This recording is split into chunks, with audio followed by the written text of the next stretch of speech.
Hey, thanks for joining me. Holy crap, there's more Pitt comics, sort of.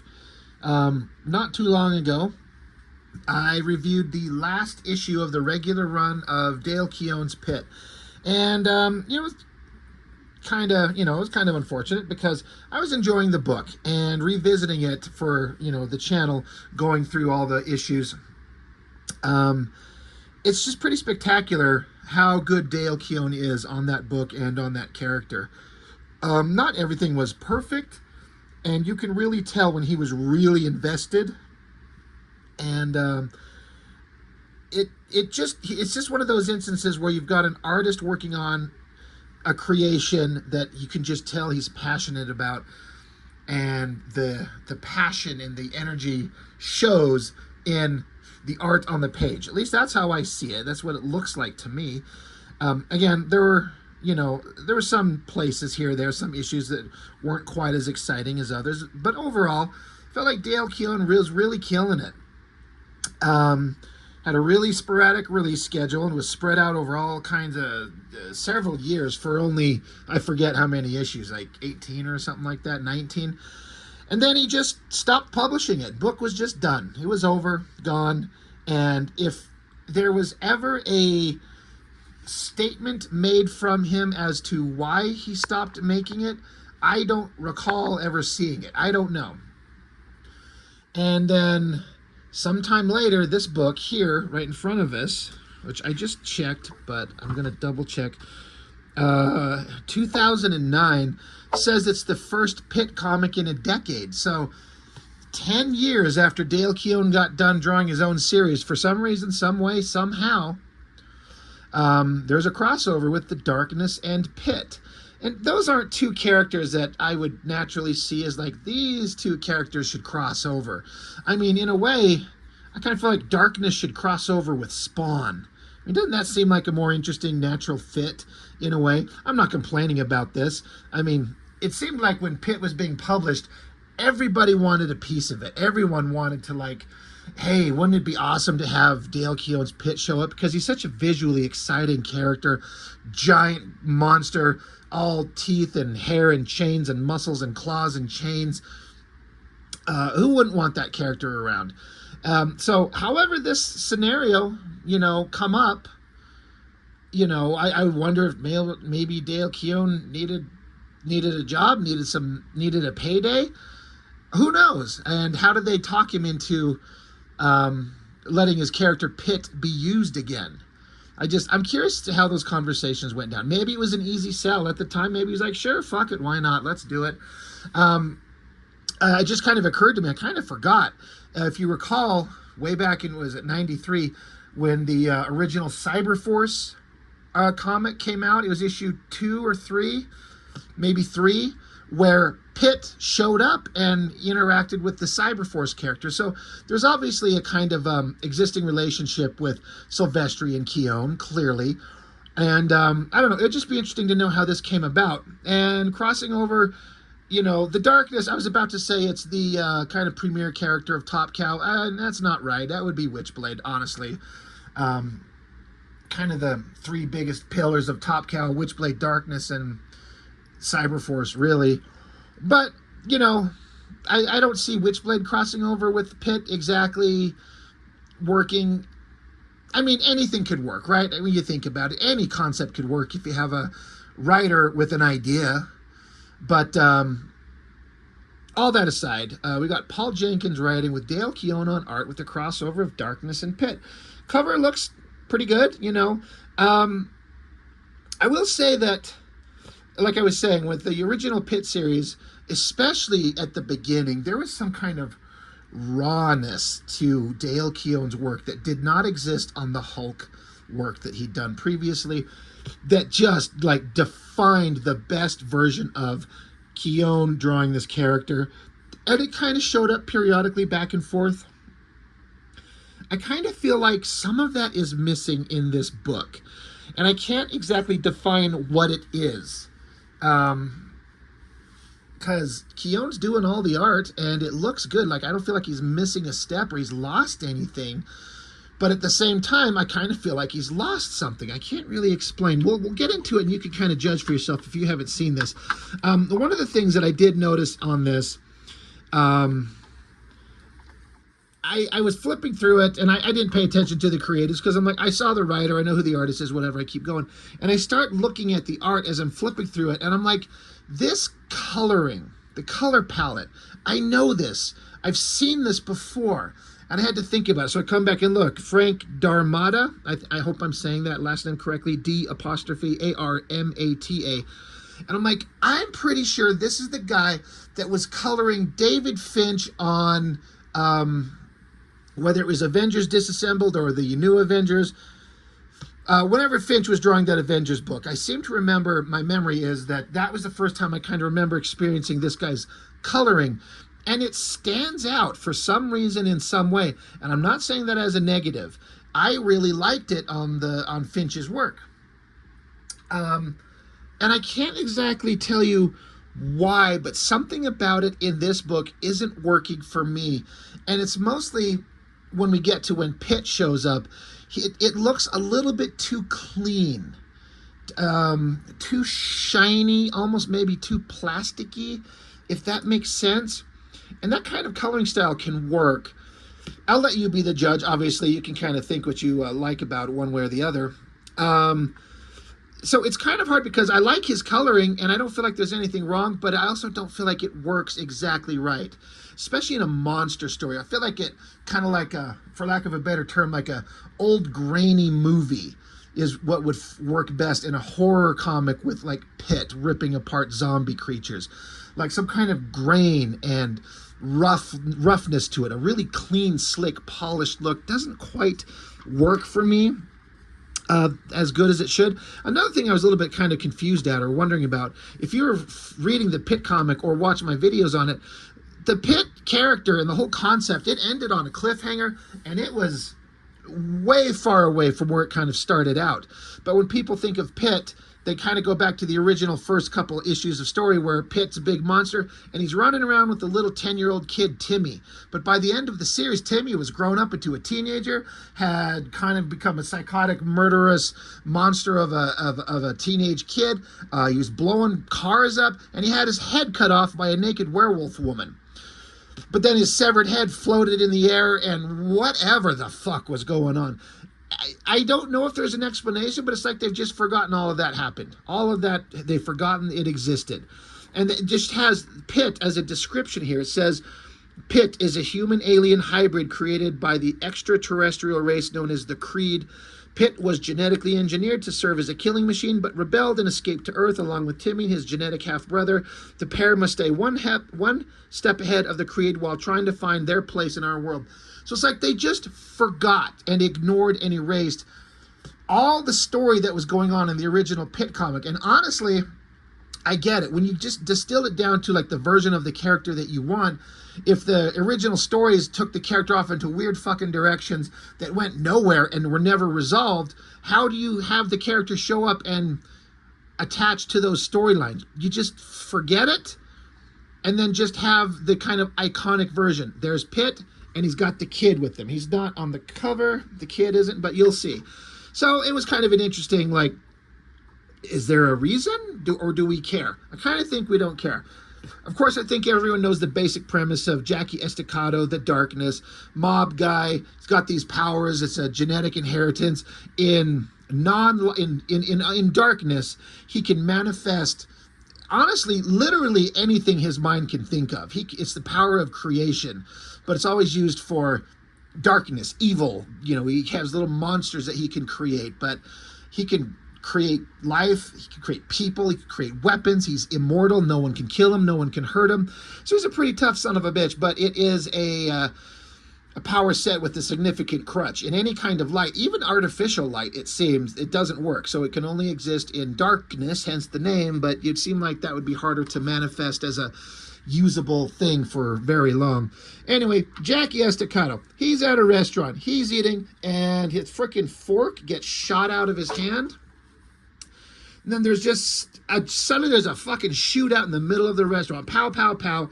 He dives under the table. He's pulling out his own gun. Then he looks up and notices that suddenly there's just this sea of like zombified monster people coming after just people in the restaurant.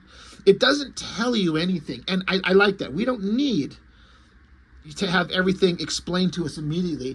This is just the situation. We're kind of theoretically, metaphorically experiencing it the same way Jackie is. He's just there eating some whatever the fuck. And there's a shootout, and suddenly there's zombie monster people coming after. There's blood and guts being spilled everywhere. And, of course, the text box are kind of showing how Jackie's like, yep, just another day in the life of being a mob boss, darkness monster guy. So, whatever the hell is going on, he yells at one of the guys there, hey, cut the lights. Turn the lights off. And the guy's like, what the fuck, you crazy? He's like, so Jackie, he says, listen, you dipstick piece of a snail scrotum's last bowel movement. Wow.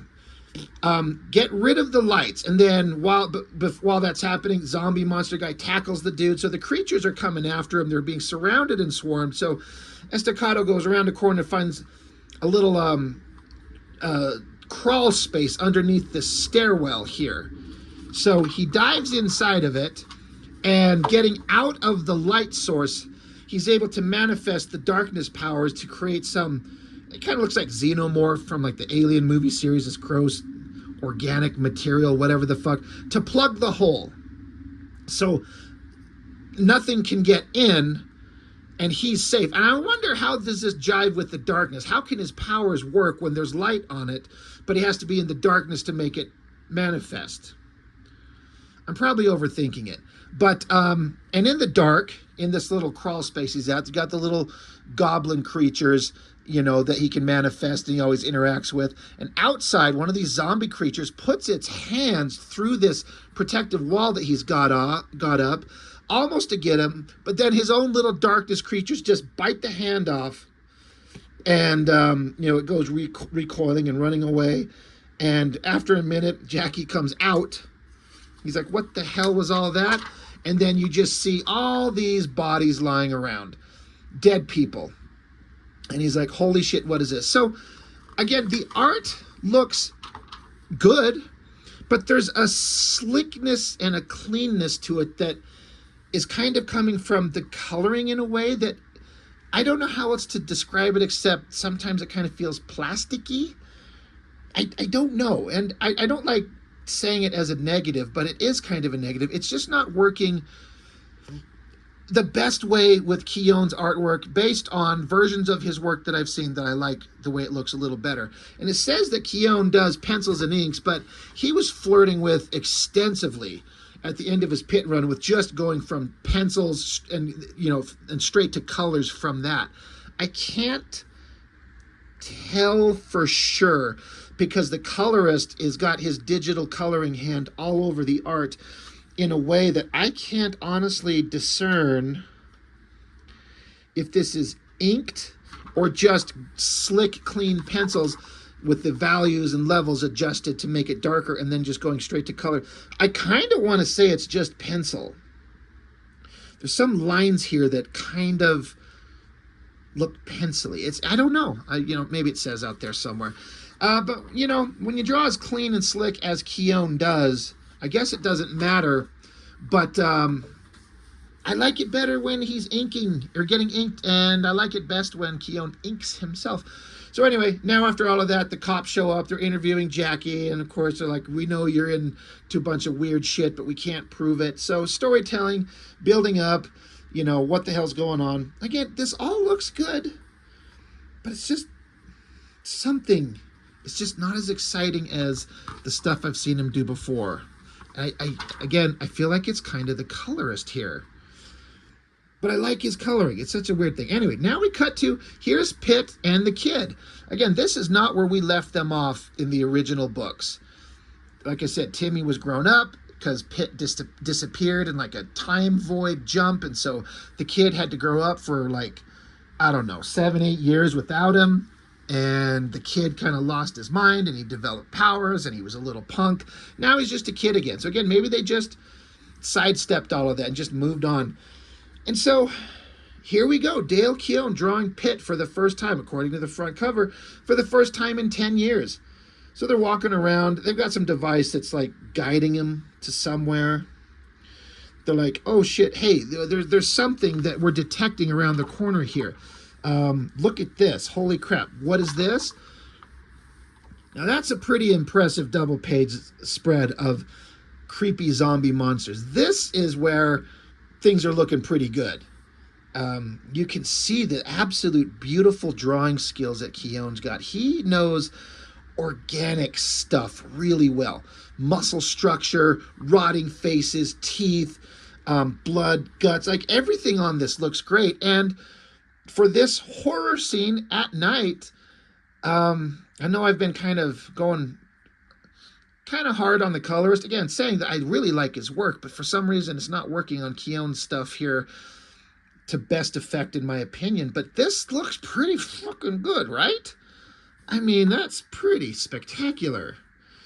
What a spread. And I bet that was fun to draw. There's not a lot of complicated backgrounds. I mean, just indications of like Doc and then a horizon line. Just draw rotting zombie corpses. That's really good. That's really solid.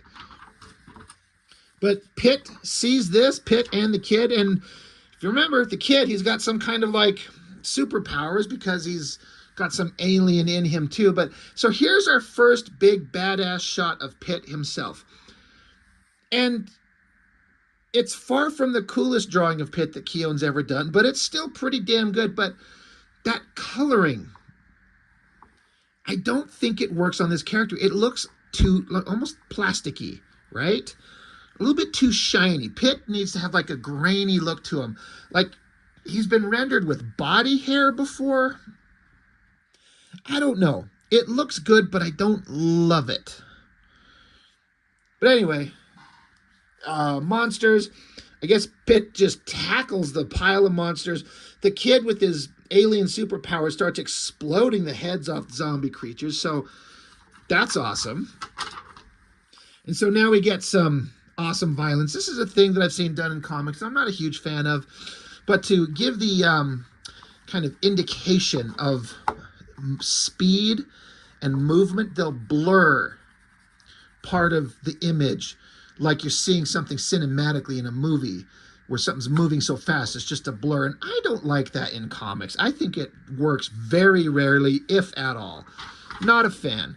But while PITT's ripping apart these monsters, the above like streetlights blow out, and PITT's like, what the hell, kid, did you do that? And then a little lighter, cigarette lighter ignites, and there's Jackie Estacado. He's like, hey there, what's going on? Gotta hand it to you, boys. You know, you guys took all these monsters out really well. And of course, as Estacado's got all his little darkness goblins swarming everywhere to finish off the remaining zombie monsters. So they're kind of looking at each other and going, hey, this is weird. This is crazy. I'm investigating this. I'm curious as to what this is. Jackie's kind of telling them. And PITT says that whoever these people are, is that they are infected. Let's see. The kid's telling Jackie to like not touch them, because if these guys are infected with something, you don't want to touch them. So, you know, Jackie has his goblin things taken and, you know, disposing of the rest of the zombie creatures. So now Jackie is face to face with PITT and Timmy himself. Again, here's another big, awesome shot of PITT, but it's not my favorite as compared to what Dale Keown's done in the book. It's okay. The weird heavy shadow across his mouth there is kind of throwing me off. A funny thing about the story, I have to say, is that Timmy, 10-year-old kid, he kind of thinks that Jackie Estacado's kind of cool. Here's this badass dude, long hair, you know, good looking, suave, cool, in control, got these crazy powers. So Timmy's like, are you in the mafia? He's like, haha, sure, kid. He's like, no, I'm a legitimate businessman. He's like, well, how'd you do that stuff? And he's like, it's an old mafia trick. How did you do what you did, kid? He's like, I got a crazy brain. I can see things and move stuff. So I kind of think it's funny that the kid thinks Estacado is just awesome. And it makes sense. So then Jackie looks up to PITT. And he's like, what about you, big guy? What's your deal? And PITT just walks away. He's like, I don't have a deal. Come on, Timmy, we're going. And Timmy is just still playing, like goofing around, chatting with Estacado here. Like he's not listening to PITT. Like, hey, it's time to go. He doesn't care. So Jackie's like, pleased to meet you, Timmy. And so Timmy says, can I have a cigarette? And Jackie's like, sure, here you go. So he's given the 10-year-old kid a smoke. And Timmy's like, have you ever killed anyone? And Estacado says, only by mistake. How about filling me in on what just happened? So PITT comes back and takes the smoke from him. He's like, put it down, Tim. So then PITT says, the one that just escaped was once a man like you, Mr. Estacado. Of course, Jackie's like, there's not many men like me, but what happened to him? So they're like, well, this guy got taken away. He was, this guy was taken. It says, this has been a frequent occurrence in your world for many centuries. Some decades ago, Powers was selected. Oh, I guess this guy's name is Powers. He was selected as a potential recipient for a unique study. It's impossible to conceive of the terrors Mr. Powers faced that day. He was subjected to an infusion of genetic material belonging to a viral entity that the aliens had discovered during their travels across the cosmos. So these greys, these alien creatures, were doing experiments on humans, and yeah, it says within 12 minutes, it is believed that the entity that was once Hugo Powers had infected the entire alien ship, which crashed into the sea off the coast of New Jersey. And this is where the experiment had laid dormant until now. So basically, alien abduction and genetic manipulation. Here's something that was kind of funny. So Jackie Estacado is listening to this story, and he's finding out that it's aliens, creatures from space, that are doing weird experiments to humans. And so Jackie says here, why does it have to be aliens? I frickin' hate aliens. And so the kid says, did they stick something up your butt? And Jackie says, bingo, fool me twice, shame on me. So that is a reference. And it took me a second when I reread this for the first time in years, because obviously the joke concept of aliens doing anal probes, right? Funny. But Jackie hates aliens. He's like, did they stick something up your butt? And he's like, bingo. That is a reference to, there was a 2-issue series. I want to say it was written by Paul Jenkins too. I might be wrong. It's been a minute since I've reviewed it, but it was the Darkness Witchblade Aliens Predator crossover.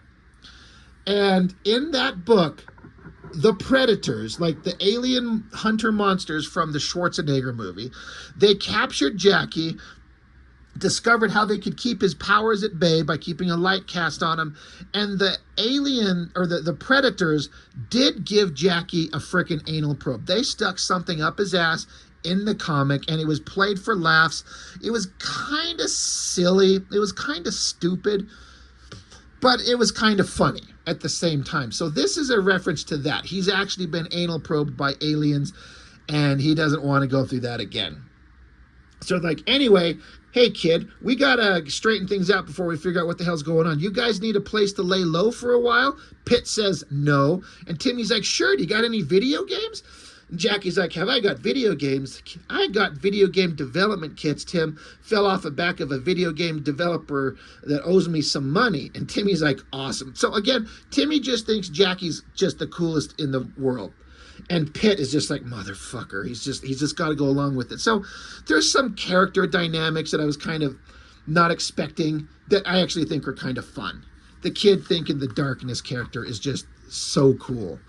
And so they're walking along, and then there's a van, and some mysterious lady and some guy through binoculars are walking. They see PITT, and they're like, come to mama. The end. They're setting up for the future stories. Whoever these mysterious people are, we don't know. So there is the cover for issue 2. And it looks fine. It's kind of got all the same things I've said about the book in terms of the art. It's Keown doing really good work. but I don't like it as much as his older PITT stuff. And I know Keown drew PITT Keown drew Darkness for at least a small run. I do have those books somewhere. So anyway, pretty basic, not too deep. It doesn't need to be. It's fun. And it's fun to get PITT back and have Keown drawing him. So, you know, I think it's at least 3 issues, maybe 4. I'm pretty certain I've got them all. But fun book, you know, kind of just a weird thing to come out of the blue. Suddenly, Darkness has crossed over with PITT. Hell yeah. 10 years after PITT disappeared. And after this little miniseries, I don't think we've seen PITT again since, right? I don't think he's ever shown up in anything. Now would be the time for Keown to come back. Now, this is the time. There's kind of a renaissance going on, so to speak, with Image Comics and characters and people revisiting their properties. Now would be the time to do it, and I would be all over that shit. So anyway, that's all I've got for this one. Thanks for watching. I really appreciate it. I'll see you next time.